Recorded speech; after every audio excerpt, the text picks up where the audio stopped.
अच्छा, मुझसे ना अभी बीच में किसी ने पूछा था वो पेपर पैटर्न का। अच्छा, पेपर पैटर्न जो है ना हिफ्सा, ये आपको इंशाल्लाह मंडे को अपलोड हो जाएगा। Most probably few lessons will be omitted, but I'm not sure because the meeting will be done over it for it, और उसके बाद ही हम we will get to know that how many chapters will come, 19 onwards till 45, but there will be few lessons which I hope will be omitted, but not as much कि बिल्कुल ही आप लोग को थोड़ा सिलेबस हो जाए.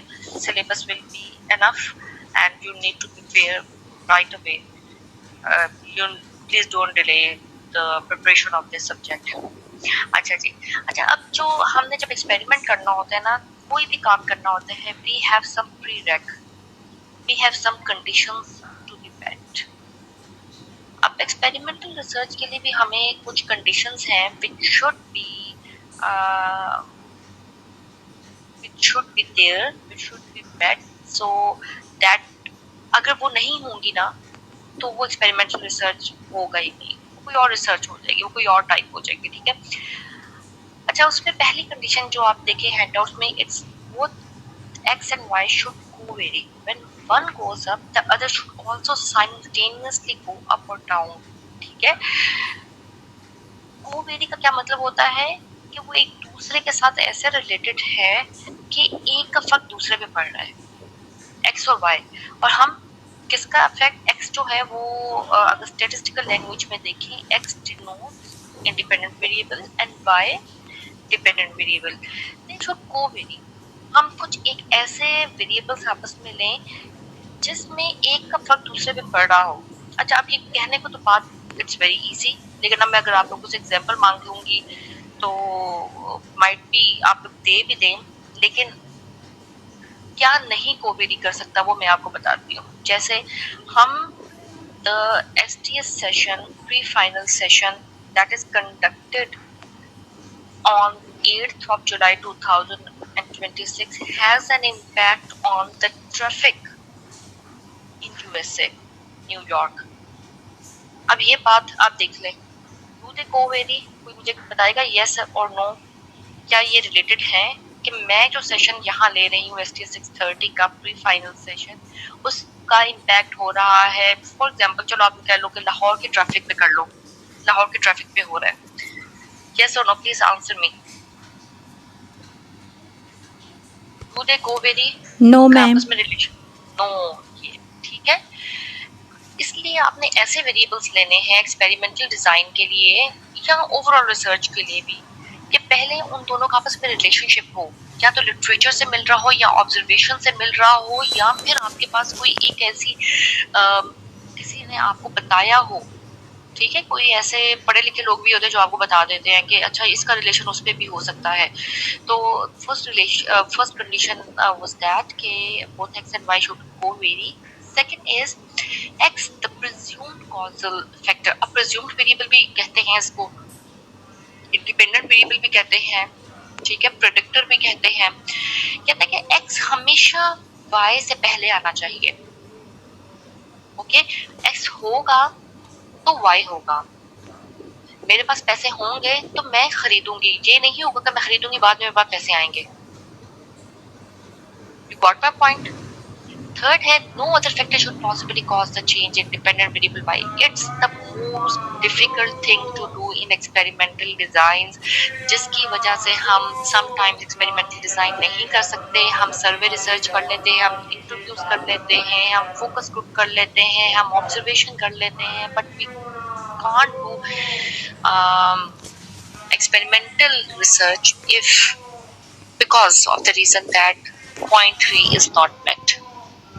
इसका क्या मतलब है? इसका मतलब ये है कि जब हम x और y का रिलेशनशिप देख रहे हैं तो कोई और वेरिएबल उनके दरमियान में ना आए. It's impossible. अच्छा, अब इसके एग्जांपल हम ले लेते हैं. आप लोगों के ग्रेड्स हैं. मैं ये कहती हूँ कि जो बच्चा जितना ज्यादा पढ़ेगा ना वो उतने ज्यादा मार्क्स लेगा. ये लिटरेचर भी कहता है, ये मेरी ऑब्जर्वेशन भी कहती है. बट मैं एक ऐसा एक्सपेरिमेंटल डिजाइन करती हूँ जिसमें मैं 2 ग्रुप्स बना लेती हूँ, ठीक है। आप लोगों में से फॉर एग्जांपल 1000 बच्चा है, 500 का एक ग्रुप बना लेती हूँ कंट्रोल, और 500 का मैं एक्सपेरिमेंटल ग्रुप बना लेती हूँ। ये कंट्रोल ग्रुप हो गया, एक्सपेरिमेंटल ग्रुप हो गया।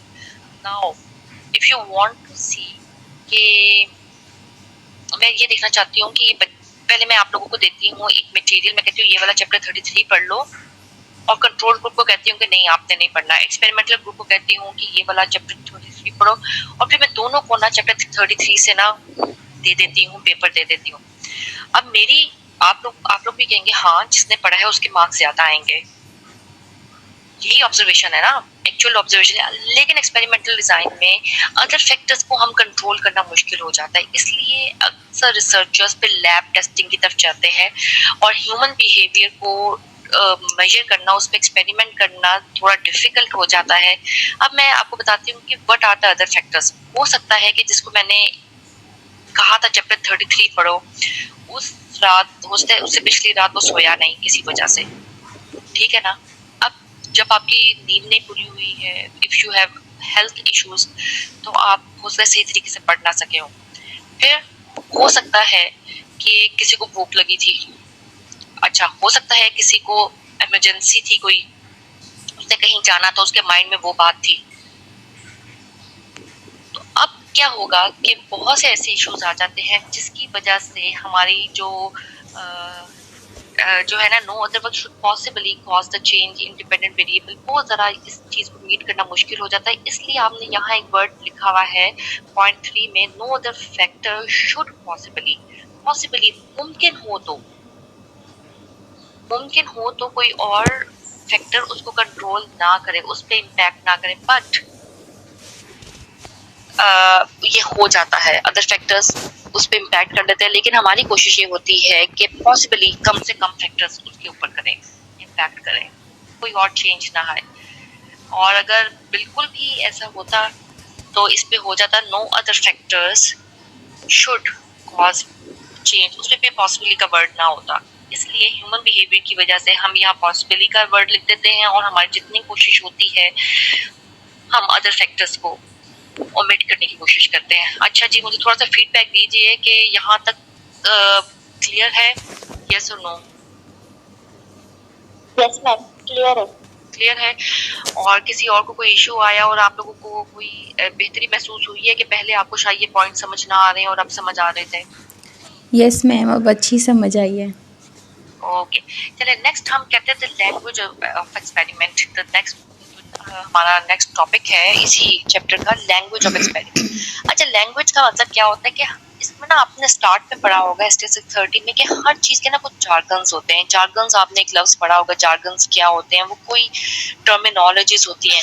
जब आप हॉस्पिटल जाते हैं आपको शायद डॉक्टर और नर्स की वो कम्युनिकेशन समझ ही नहीं आ रही होती, वो आईवी किसी और चीज को कहते हैं, हम आईवी रिसर्चर्स आईवी किसी और चीज को कहते हैं। वैसी ऐसी टर्म्स बोल रहे होते हैं कि literally we can't get that, ठीक है। इसी तरह जब हम एक्सपेरिमेंट्स की बात करते हैं, we have certain terminologies which all of you should know because now you will be inshallah researchers of future। कोई ना कोई जिन्होंने टीचर्स बनना है खास तौर पे वो रिसर्च पेपर्स लिखेंगे, वो एमफिल करेंगे, पीएचडी करेंगे, पोस्ट डॉक करेंगे। ऐसे कोई इरादे हैं कि नहीं? खतरनाक इरादे आप लोगों के? क्या इरादे हैं आप लोगों ने, आगे क्या करना है? उसने एक टर्म लिखी हुई है सब्जेक्ट्स और टेस्टिशनर्स। सब्जेक्ट, अच्छा वो एक मूवी थी, क्या नाम था उसका, मुन्ना भाई एमबीबीएस। उसमें वो कहता है कि ये सब्जेक्ट जो है, और वो उस पे आगे से गुस्सा करता है कि एक इंसान है उसको आप सब्जेक्ट ना बोलें, ठीक है। तो असल में बाजी आते हैं, उसको तो गुस्सा आ गया, but this is the terminology of experiment, या मेडिकल साइंसेस में भी ये सब्जेक्ट जो है वो उस चीज को बोला जाता है जिसके ऊपर एक्सपेरिमेंट किया जाता है, ठीक है।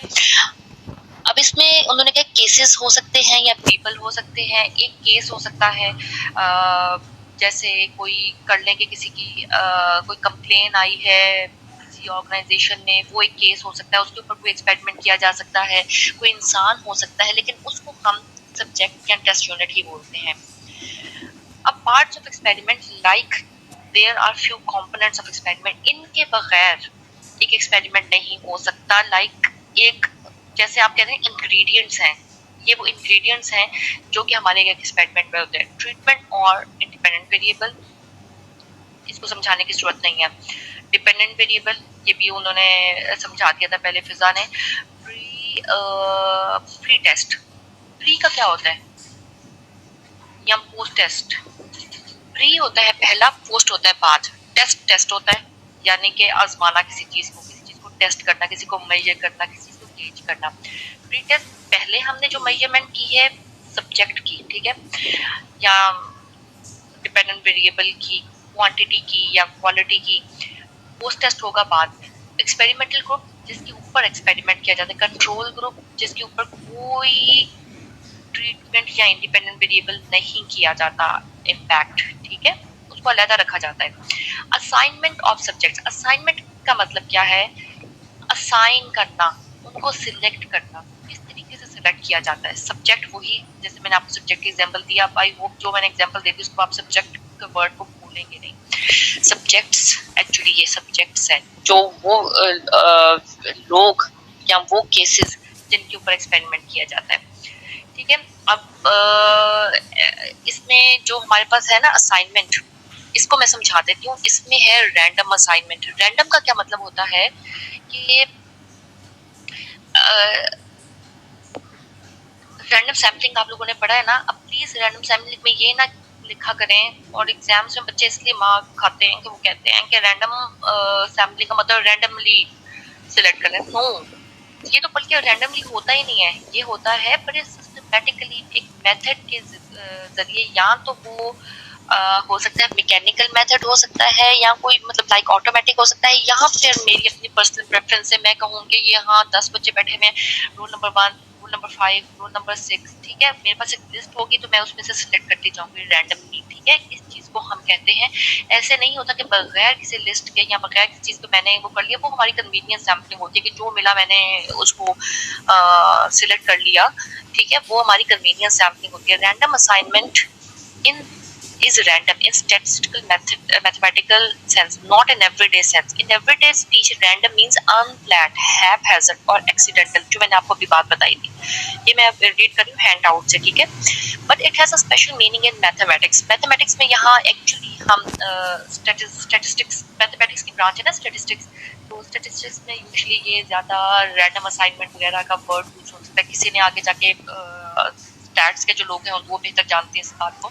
And probability theory, random describes a process in which each case has a known chance of being selected, यानी कि कोई भी सिलेक्ट हो सकता है उसमें, because I have the list and I can select anyone randomly. मैं हो सकता है, जैसे ये लॉटरी मेथड होता है, ये उमरा टिकट्स निकलती हैं, ये कैसे निकलती हैं? ये ऐसे नहीं है कि मुझे पता हो कि भाई ये वाला बच्चा अच्छा है, ये नहीं अच्छा है, तो मैंने इसको देना है। वो सबकी हमारे पास एक चिट होती है, या फिर एक उनका नाम वगैरह लिखा होता है, डेटा होता है, और उसमें से ऑटोमेटिकली वो सिलेक्ट करता है, ठीक है।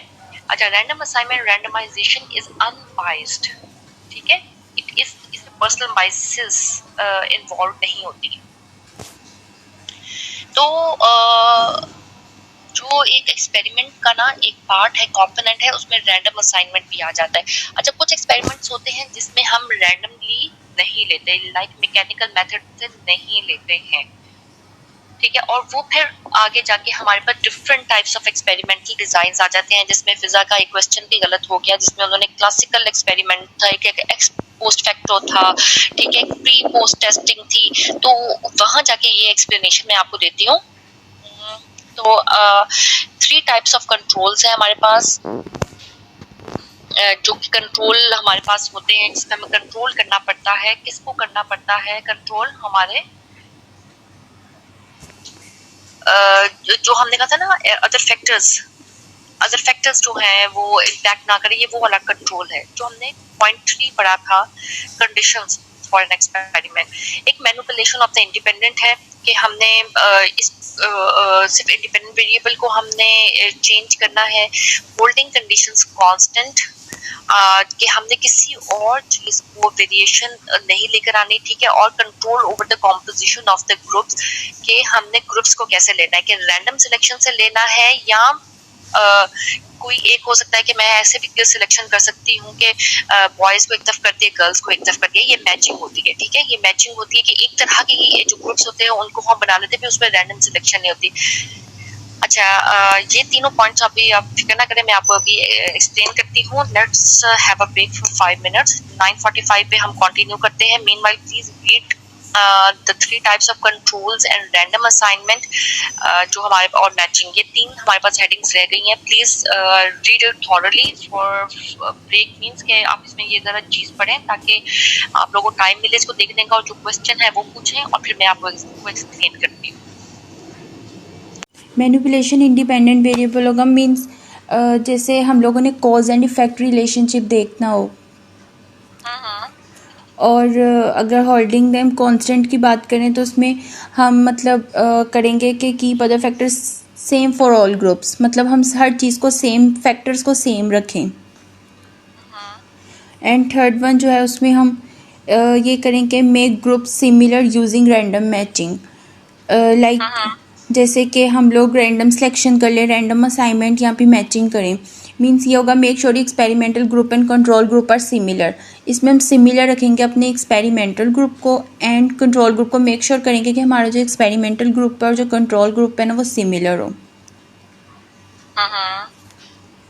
यही समझ आया जी? हाँ जी, ठीक बताया आपने।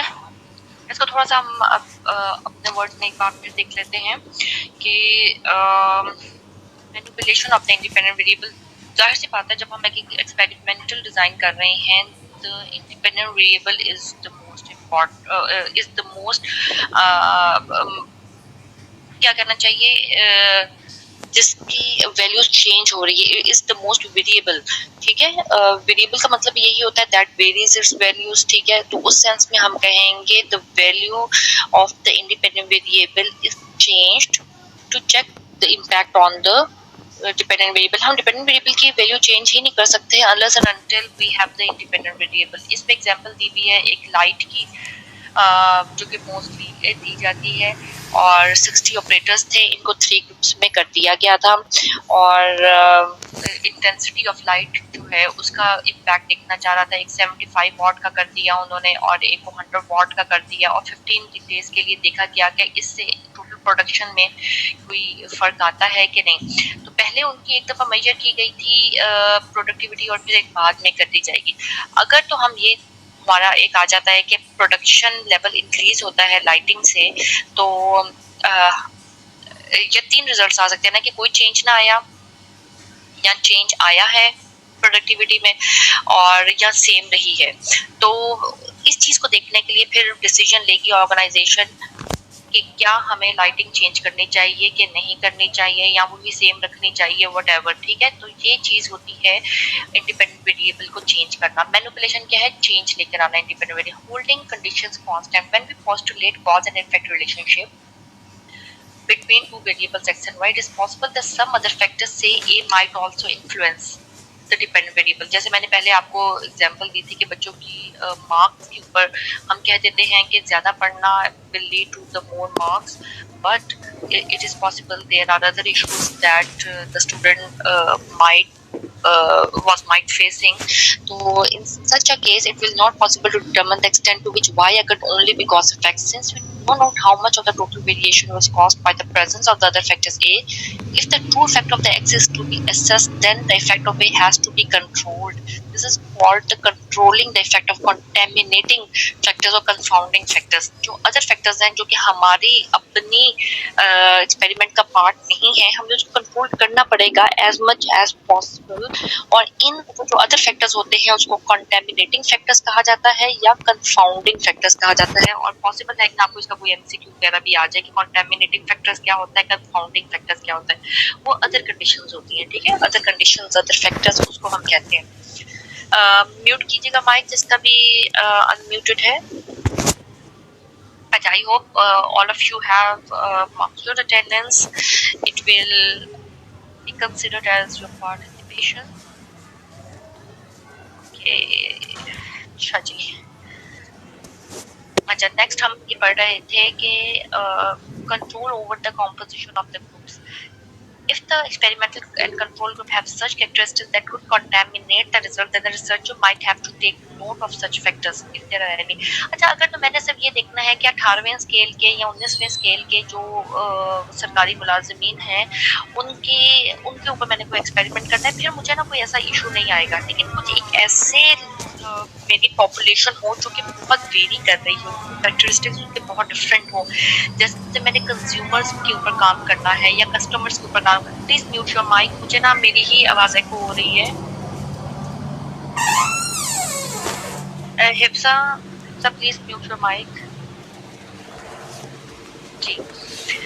अच्छा जी, तो ऐसे कंज्यूमर्स या एक ऐसे हमारे पास आ जाएंगे कस्टमर्स आ जाएंगे, वो हो सकता है कि कोई एज उनके ब्रैकेट 12 साल से लेकर 72 साल तक हो, ठीक है। अब ऐसे इतनी ज्यादा वेरिएशन आ जाएगी तो मुझे क्या करना होगा, या तो मुझे रैंडम सिलेक्शन करनी होगी या मैचिंग करनी होगी। I have options. Random selection में क्या होगा कि मैंने एक लिस्ट बनाई सब कस्टमर्स की, ठीक है, जो कि मेरे लिए पॉसिबल नहीं है, thousand millions billions of customers, ठीक है। तो या तो मैं रैंडम सिलेक्शन कर सकती हूँ, लिस्ट से मैंने रैंडमली सेलेक्ट किया, या मैंने ऑटोमेटेड मेथड यूज किया, मैंने कोई कहा लॉटरी मेथड यूज किया। Second is matching. मैं क्या करूँगी कि या तो जेंडर वाइज मैं उनके ग्रुप्स बना दूंगी, या मैं एज वाइज ग्रुप बना दूंगी, या हो सकता है कोई और सिलेक्शन क्राइटेरिया मैच कर दूंगी, उस ग्रुप की अपनी कैरेक्टरिस्टिक्स सेम होंगी। फिर क्या होगा, हर ग्रुप के ऊपर मैं एक एक्सपेरिमेंटल और कंट्रोल ग्रुप बना दूंगी। फॉर एग्जाम्पल एज ब्रैकेट कर लें, ठीक है।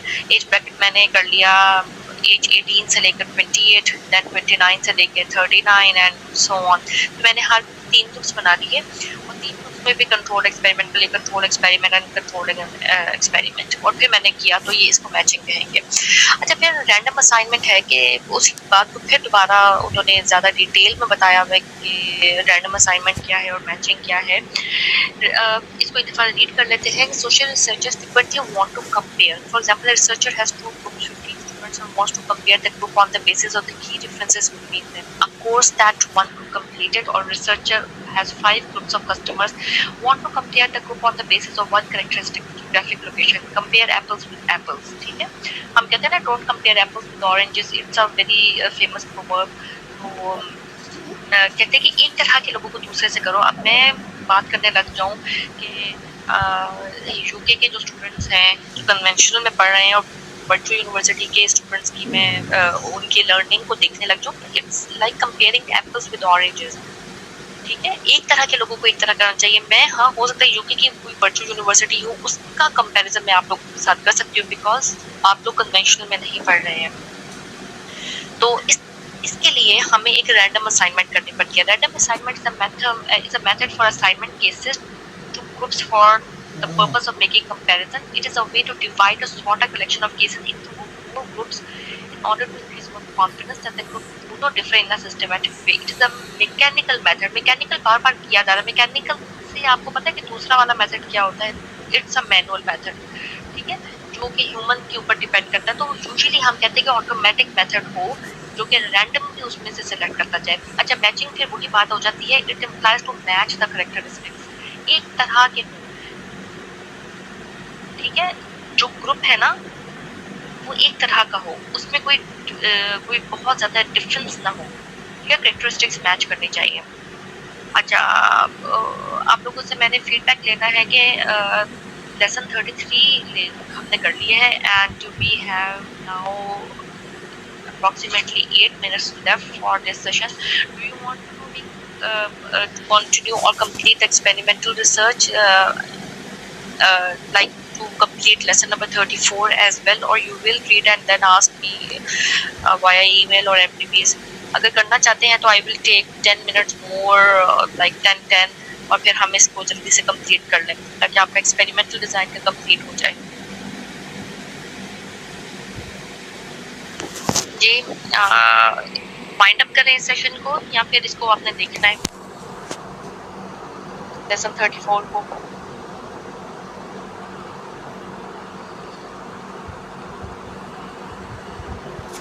कोई नहीं पढ़ना चाह रहा, लेसन 34 करना है कि मैम कंटिन्यू करें, ठीक है। अच्छा मैं कंटिन्यू कर रही हूँ और एंड पे मैंने 5 मिनट्स लेने हैं आप लोगों से थोड़ा थोड़ा फीडबैक भी लेना है, इसलिए फीडबैक मीन्स मैंने आप लोगों से पूछना है ताकि जो आपकी प्रिपरेशन है for final term exams of experimental design वो कंप्लीट हो जाए, ठीक है। और इसको जरा ध्यान से सुनिएगा। वो बताई कंडीशंस बताई, फिर उसने आपको टर्मिनोलॉजीज बताई that are used in experimental design. अब जो नेक्स्ट है it is the continuity of the previous lesson, जिसमें steps in conducting an experiment है। स्टेप्स क्या है? 12 स्टेप्स बताइए। इस तरह नहीं आएगा कि आपको 12 स्टेप्स लिखे, क्वेश्चन में ऐसा नहीं आएगा, बट ये है कि इसमें से एमसीक्यूज कुछ बन सकते हैं। Following the basic steps of the research process, experimenters decide on a topic, narrow it into testable research problem or question. It is very important कि हम एक broad सा नहीं कोई चीज़ ले लें। जैसे ना अक्सर स्टूडेंट जब आप प्रोजेक्ट वगैरह कर रहे होंगे इसके बाद करेंगे, क्योंकि ST 630 is the prereq of project courses जो आप इंटरव्यू में करेंगे। क्या करते हैं वो कहते हैं HR का इम्पैक्ट प्रोडक्टिविटी के ऊपर। भाई HR is a very broad term, you need to make it narrower to make it testable, ताकि टेस्ट में कर सकूं। मैंने इतनी सारी HR तो एक आप समझ लें कि उसमें PhDs होती हैं, उसमें से एक चीज़ लें जिसको आपने टेस्ट करना है। तो एक रिसर्चर का जो पॉइंट ऑफ व्यू होता है और जो इंटेंशन होती है that is to make it as narrow as possible so that it is testable, it is generalizable and हम इसके 12 पॉइंट्स पढ़ लेते हैं, स्टेप्स देख लेते हैं। Begin with a straightforward hypothesis that is appropriate for experimental। hypothesis क्या है? Any testable statement जिसको हम टेस्ट कर सकें, ठीक है, वो hypothesis होता है। More light, more productivity, ये मेरी एक हाइपोथेसिस है, assumption है, ठीक है, एक assumption है that is backed by the literature review and जो कि एक मैंने अपनी assumption से नहीं बनाई है, लेकिन मेरे पास इसका पिछला डाटा था जिसकी बेस पे ऑब्जर्वेशन की बेस पे मैंने एक हाइपोथेसिस बनाया। Second is decide on an experimental design that will test the hypothesis within the practical limitations। और the researcher decides the number of groups to use, how and when to create treatment। ये आम सी बात है कि hypothesis बनाऊं, उसके बाद मैंने ये देखा कि मेरा एक्सपेरिमेंटल डिजाइन क्या होगा, मेरा प्री टेस्टिंग कैसे करूंगी, पोस्ट टेस्टिंग कैसे करूंगी, मेरे ग्रुप कंट्रोल ग्रुप कौन होगा, मेरा एक्सपेरिमेंटल ग्रुप कौन होगा। Number 3 is decide how to introduce the treatment. भाई मैंने वो जो इंडिपेंडेंट वेरिएबल है वो किस तरह लेकर आना एक्सपेरिमेंट में, क्या मैंने वो कोई सॉलिड किस्म की चीज़ होगी, क्या वो इमटेरियल चीज़ होगी, क्या वो मैं एक लैब टेस्टिंग में करूँगी, क्या मैं वो ओपन एनवायरनमेंट में करूँगी, ठीक है। इस बात का डिसीजन भी हम लोगों ने लेना है, रिसर्चर ने। Point 4 is develop a valid reliable major of the dependent variable. वो असल में that is the repetition again कि जो हमने ऊपर पढ़ा है चैप्टर 33 में, रिलायबल मेजर दैट इज हमने इंडिपेंडेंट वेरिएबल हमारा क्या होगा, ठीक है। और set up an experimental testing, conduct a pilot test of the treatment and the dependent variable। Pilot testing is not always possible, या कह लें या pilot testing is not always required। more appropriate word required है कि pilot testing कर सकते हैं। pilot testing का मतलब होता है कि small scale study before a complete one। और pilot testing हम इसलिए करते हैं just to check कि क्या पॉसिबल भी है स्टडी करना, क्या मेरा जो एक्सपेरिमेंटल मेथड है वो होगा भी कि नहीं, क्योंकि इतने बड़े पैमाने पे जब हम काम करने लगते हैं हमारी कॉस्ट लगती है, हमारी टाइम लगता है, हमारे रिसोर्सेस लगते हैं, ठीक है, कोई भी काम करने के लिए जाहिर सी बात है इतना कुछ हमने डिसीजन लेना होता है, तो फिर हम स्मॉल स्केल पे वो काम कर लेते हैं। हम कहते हैं ना पहले थोड़ी सी चीज़ खरीद लो, देख लो अगर ये आपको पसंद आती है तो फिर आप ज़्यादा खरीद लेना, तो ये वो एक किस्म की चीज़ होती है। या फिर अपने कोई ली है आपने तो आप कहते हैं कि हाथ के साइड पे लगा के देख लें, अगर तो एलर्जी टेस्ट होता है, अगर नहीं एलर्जी होती तो फिर आप फेस पे लगाएं। तो इसी तरह हम रिसर्च में भी पायलट टेस्टिंग करते हैं कि स्मॉल स्केल स्टडी कर लेते हैं इन ऑर्डर टू चेक कि हमारी लार्ज स्केल जब हम करने लगेंगे कि क्या वो वायबल भी होगा कि नहीं। अब चार्ली में जब इन्होंने किया था न्यूक्लियर टेस्ट किए थे, ये एकदम नहीं कर दिए थे, पहले उन्होंने एक स्मॉल स्केल की थी स्टडी, ठीक है, देन दे जो न्यूक्लियर बॉम्ब का हुआ था, तो बहुत कॉस्ट थी, मिलियंस बिलियंस ऑफ डॉलर्स थे। Then point 6 is locate appropriate subject और केसेस। वो लोग जिनके ऊपर हमने स्टडी करनी है वो अप्रोप्रिएट लो, रैंडमली असाइन या मैच कर दो उनको। पॉइंट 7 की बात करें, randomly assign subject, if random assignment is used in the chosen research and give careful instructions. अगर रैंडम असाइनमेंट नहीं है, यानी कि आपने मैकेनिकल मेथड से सिलेक्ट नहीं किया लोगों को, तो आप क्या करो, आप मैचिंग के थ्रू भी कर सकते हो, जो कि यहाँ पॉइंट नहीं लिखा, बट उसने इनडायरेक्टली बता दिया। Point 8 is gather data for the pre test measure of the dependent variable if pre test is used.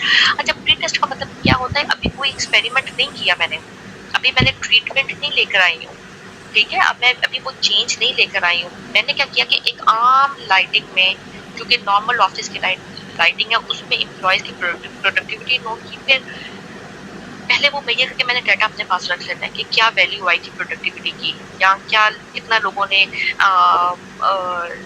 Production की थी किसी आइटम की या किसी यूनिट की इन द फैक्ट्री, ठीक है। फिर लाइटिंग ऊपर नीचे की, ट्रीटमेंट की, फिर मैंने दोबारा देखा। अच्छा, 9 पॉइंट वो है कि फिर मैंने जब प्री टेस्टिंग कर ली है तो उसके बाद मैंने देखना है उसके ऊपर ट्रीटमेंट डाली है, उसके ऊपर मैंने चेंजेस लेकर आई हूँ, लाइट ऊपर नीचे की है, और फिर मैंने मॉनिटर किया दोबारा कुछ। Point 10 is gather data for post test of the dependent variable. फिर हमने देखा कि लाइटिंग ऊपर नीचे करने से प्रोडक्टिविटी कितनी आई है, ठीक है।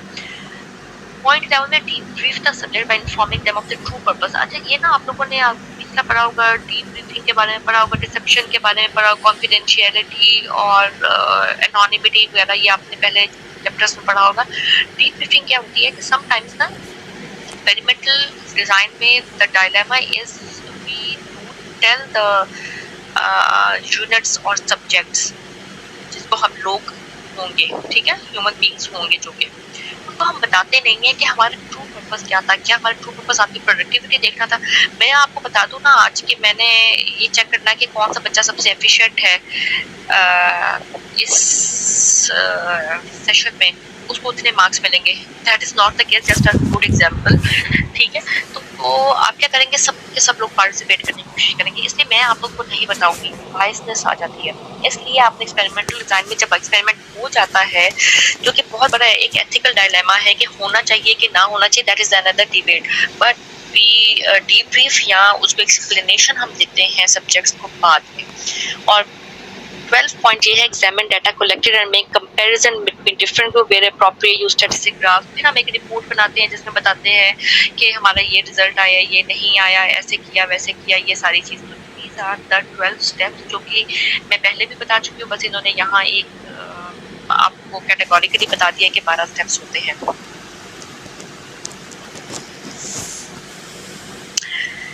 अच्छा जी, अच्छा, टाइप्स ऑफ डिजाइंस। एक क्लासिकल एक्सपेरिमेंटल डिजाइन, ठीक है। क्लासिकल में जैसे हमने होते हैं, all designs are variations of the classical experiment which have random assignments to pre test and post experimental control. Classical एक आम मतलब आप समझ लें कि एक क्लासरूम में क्या होना चाहिए, क्लासरूम में स्टूडेंट्स होने चाहिए, टीचर होना चाहिए, एक व्हाइट बोर्ड होना चाहिए, मार्कर होना चाहिए, या एक कोई मल्टीमीडिया हो गया, ये एक एसेंशियल कंपोनेंट्स है ना।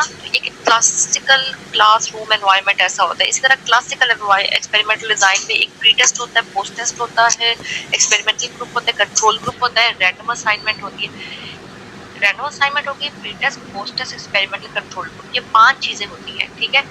अब सारे के सारे जो एक्सपेरिमेंटल ग्रुप्स है ना, आगे डिजाइन जो है, इन 5 चीजों के कॉम्बिनेशन से बनते हैं। किसी में कोई मिसिंग होता है, किसी में कोई मिसिंग होता है, और किसी में कोई चीज होती है, किसी में कोई चीज होती है, जिसकी वजह से वो बनता है। और ये एक्सप्लेनेशन अब आपको बड़ा आसान कर देगी समझने के लिए कि वरना स्टूडेंट्स को ये जो टाइप्स ऑफ डिजाइन है ना, ये बड़ा मुश्किल लगता है। अच्छा, कोजाई एक्सपेरिमेंटल डिजाइन। अच्छा, कोजाई एक्सपेरिमेंटल डिजाइन का मतलब ये होता है कि इसमें ना हम रैंडम असाइनमेंट नहीं करते, ठीक है। रैंडम असाइनमेंट यानी कि मैकेनिकल मेथड जो है उसके थ्रू हम असाइनमेंट सब्जेक्ट्स को या ह्यूमन बीइंग्स को नहीं ले रहे होते, अपनी मर्जी से ले रहे होते हैं, या जो अवेलेबल हो गया, ठीक है। उसमें पहली आती है one shot case study design. One shot का मतलब क्या, वन से आप समझते हैं कि एक ग्रुप है, ठीक है, और उसमें पोस्ट ये आप लिखते जाए, बल्कि पोस्ट टेस्ट डिजाइन है, दो चीजें होती है, एक ग्रुप होगा, वन ग्रुप, और एक ही पोस्ट टेस्ट किया जाएगा। The one shot case study is design has only one group and a treatment and a post group, but it has only one group, इसलिए one shot case study design किया जाता है। ठीक है, there is no random assignment. Quasi का मतलब ये होता है कि कोजाई की टाइप्स एक्चुअली उसमें रैंडम असाइनमेंट नहीं होगी।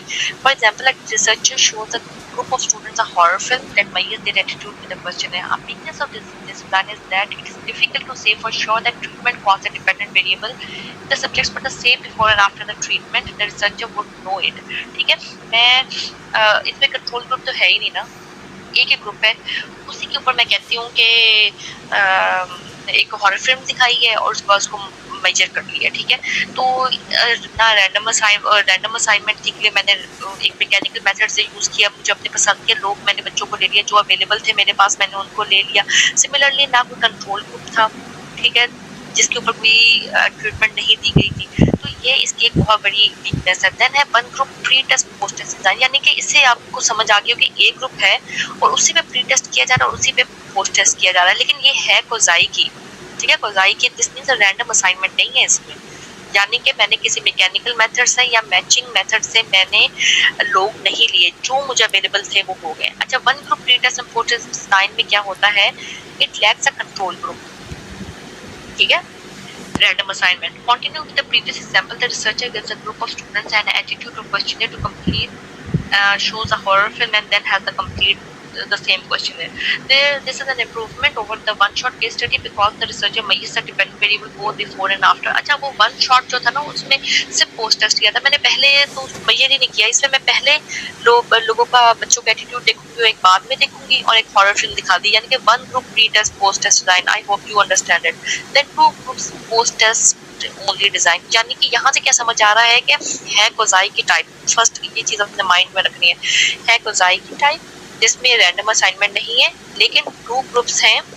ठीक है, एक हमारे पास हो जाएगा कंट्रोल ग्रुप और एक हमारे पास हो जाएगा सेकंड कौन सा होता है, एक्सपेरिमेंटल ग्रुप, लेकिन सिर्फ पोस्ट टेस्ट किया जाता है, हमने प्री टेस्ट नहीं किया।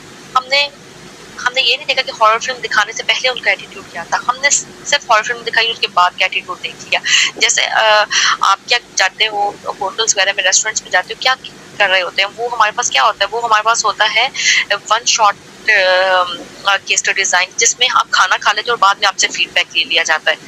ना कोई रैंडम असाइनमेंट थी, ना कोई उसका प्री टेस्ट किया गया था कि पहले आप लोग क्या फील कर रहे थे इस रेस्टोरेंट के बारे में और फिर बाद में क्या करते हैं, उसमें सिर्फ आपसे बाद में लिया जाता है। That is one shot case study design. लेकिन पोस्ट टेस्ट ओनली डिजाइन में हम आपके पास, ठीक है, रैंडम असाइनमेंट नहीं है, लेकिन आपका कंट्रोल ग्रुप होगा, यानी कि एक हॉरर फिल्म दिखाई गई और एक हॉरर फिल्म नहीं दिखाई गई। ठीक है, और सिर्फ बाद में हमने देखा कि उनका एटीट्यूड क्या था, पहले वाला हमने देखा ही नहीं। तो इसके बहुत सारे ऐसे इम्प्लीकेशंस हैं और लिमिटेशंस आ जाती हैं, बट स्टिल हम क्यों ये यूज कर रहे होते हैं, because we have lack of resources, we have lack of funding, we have lack of time, जिसकी वजह से, या वी हैव लैक ऑफ हमारे पास उस वक्त सेटिंग ही नहीं बन रही होती है एक्सपेरिमेंटल डिजाइन की। That's why we take this.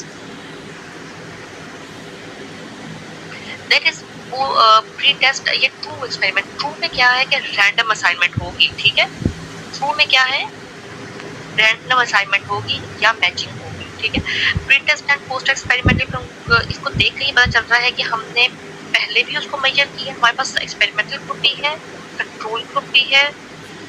ठीक है, और हमारे पास प्री टेस्ट भी है और पोस्ट टेस्ट भी है, यानी कि सारा कुछ जो एक क्लासिकल एक्सपेरिमेंटल डिजाइन का होता है ना, वो सारा कुछ इसके अंदर है। Then Solomon's four group design to gain more confidence in internal validity in experimental design. Internal validity का मतलब है कि कोई और फैक्टर उस पर इम्पैक्ट ना कर रहा हो। ठीक है, एक्सटर्नल वैलिडिटी होती है कि हमारा जो रिजल्ट है वो बाकी जगहों पे जनरलाइजेबल हो, but internal validity is to gain more, मतलब to get more confidence we get the internal validity. It is advisable to set up two experimental groups, यानी कि दो एक्सपेरिमेंटल ग्रुप बनाए, दो कंट्रोल ग्रुप बनाए। वन एक्सपेरिमेंटल को one control group can be given both pre test and post test, the other two groups will be given only post test. ठीक है, ये इतना ज्यादा डिटेल होता है जिसमें हमें बिल्कुल पता चल जाता है कि क्या हमारा जो ट्रीटमेंट थी क्या उसी ने इम्पैक्ट कांटेक्ट किया, ठीक है। तो इसमें 4 ग्रुप्स बनाए जाते हैं। आई hope you understand it. Please अगर आपको नहीं समझ आता, बिकॉज मुझे लग रहा है कि अटेंडेंस जो है वो यहाँ कम हो रही है। अच्छा जी, यहाँ तक समझ आ गया आप लोगों को?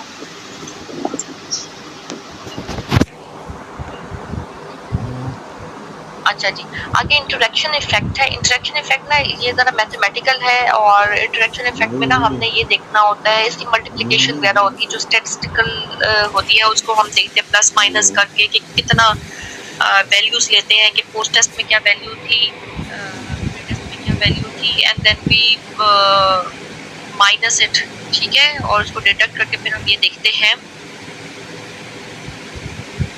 तो फिर हमारे पास वो वैल्यू आ जाती है जो percentage of change, that is interaction, ठीक है। इंटरेक्शन का मतलब यही है कि we want to compute the change, जो चेंज हमने देखना है उसको इंटरेक्शन इफेक्ट देखते हैं।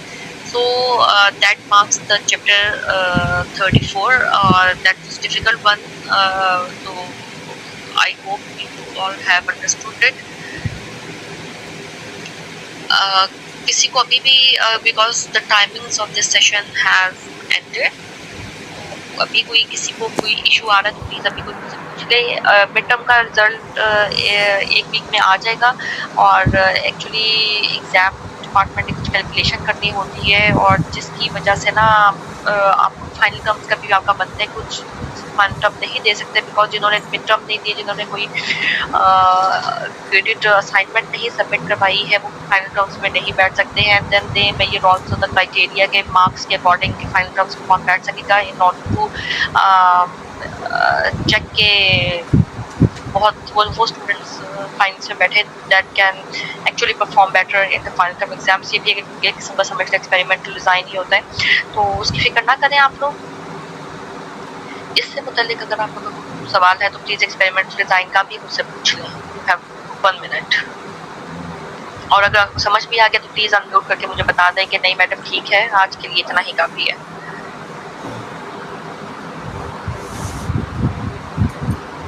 No feedback? कोई सुन भी रहा था कि नहीं? जी समझ आ गई है, मुझे समझ आ गई है, सबको आ गई है समझ। Very good, very good. Best wishes for your final term exams. और प्लीज़ कोई आपका सवाल है किसी किस्म का, don't hesitate to contact me via MTB, और ईमेल ST630 का ईमेल है, उस पर आप लोग कीजिए। किसी किस्म का भी सवाल है रिलेटेड टू कॉन्सेप्ट्स, तो I will be more glad to answer you, और आई विश इस तरह के सेशंस होते रहें। और बस थोड़ा सा मुझे ये एक फील आती है कि बच्चे उतना पार्टिसिपेट नहीं करते जितना कन्वेंशनल में करते हैं, and they should participate, so I get more motivated in scheduling the session।